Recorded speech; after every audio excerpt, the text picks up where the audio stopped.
frame. I'm gonna hold it. You're all holding it. You're all making me sick with your portrait. Portrait view. What's wrong with you? No portrait video, landscape only. All right, ready? Turn sideways. Landscape view. Hold your device in landscape view. Now, I'm doing this for a couple of reasons. First of all, I know TikTok is all portrait. It's bullshit.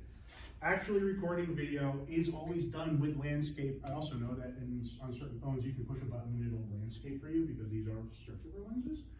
But hold it in landscape. Gotta hold it in landscape. Also, remember how much this thing cost? $1,000? Yeah, let's get two hands up there. You're gonna be using my video cameras. You need to be holding them right, okay? I'm practicing you up on that. Holding it with two hands means you are less likely to, no, don't want to drop it. Don't drop my cameras, you owe me $200. You break my cameras, you have to replace it. They won't give you your diploma until you do. Seriously. So, landscape, two hands. Okay, we want to be able to get some nice steady video. We want to be able to do that. When we're taking video for real, we're actually going to edit it. It's not going immediately onto some social media platform. We're actually going to put it through and process it. We're going to use it professionally, right? So we need to make sure that that video comes out really nice and not bouncy.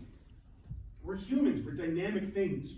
We have bones made of metal, ligaments like rubber bands. We're taut, we're bouncy, makes it shake. And yeah, it has a certain amount of anti-shake that it can do, but you can make it work better. If you bring those elbows in, right? We want to turn with our core. How do we do that? We want to turn when we are panning or recording somebody. We don't want to lock our knees. Get a good stance. Look down there. Shoulder width punch, yeah. A little bend to the knees. Not like, we're not like in full horse stance, but like, you know, don't lock it because you'll vibrate.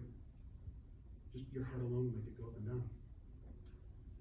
All right, so comfortable stance, leaning back a little bit on the haunches, allowing direct line from shoulder straight through to heel.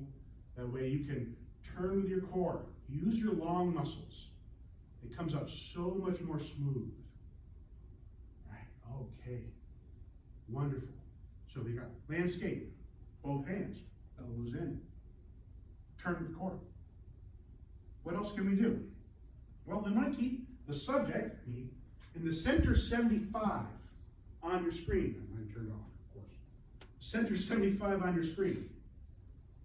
So if you notice on mine, I turned on the grid lines. That really, really helps. I've turned the grid lines on by default on all of our cameras. It really helps you too.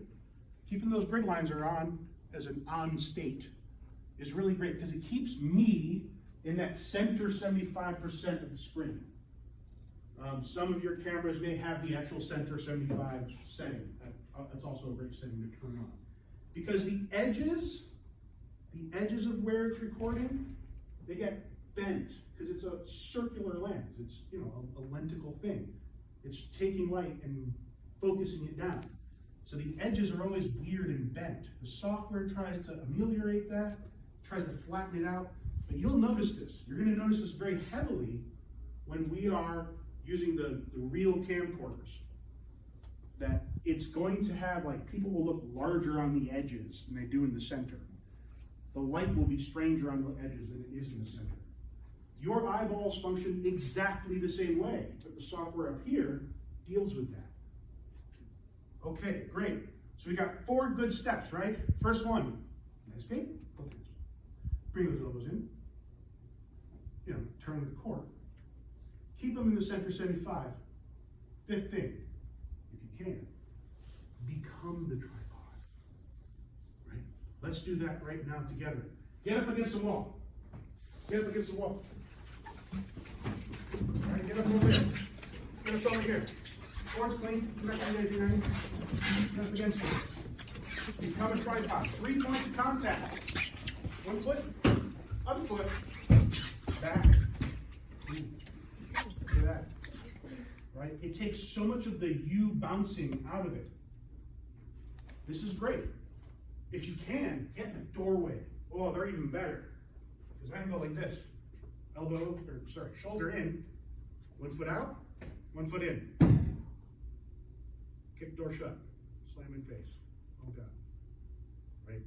I'm taking all of me out of this. Both hands, both hands.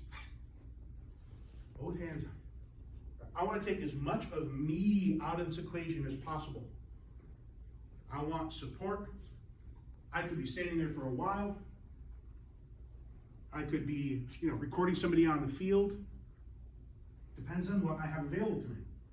What if you're in a classroom like this, and you want to record your professor giving a lecture, which I personally think you should be allowed to. You're paid to be here. That lecture is yours. You don't have to write things down all the time. Sometimes lectures are physical in nature. Okay, well, what can we do there? Well, if you've got a desk, which you should go back to right now, quick, go back to your desk. If you got a desk, if you got one, you got your desk, right? Bring yourself up to that desk. Become a tripod. Elbow, sternum. There you go. 2 hands on it, landscape mode. Right? You can still turn, just by kind of sliding left and right. Allows you to turn, allows you to pan, allows you to tilt, going up and down. You can still keep your professor in the center 75 as they walk around talking at you. Hopefully a nice, big, enunciative voice. You gotta speak to the back of the room after all. Right? 3 points of contact allows you to take your breath, your heartbeat out of the equation as much as possible. Your video comes up so much nicer. Okay.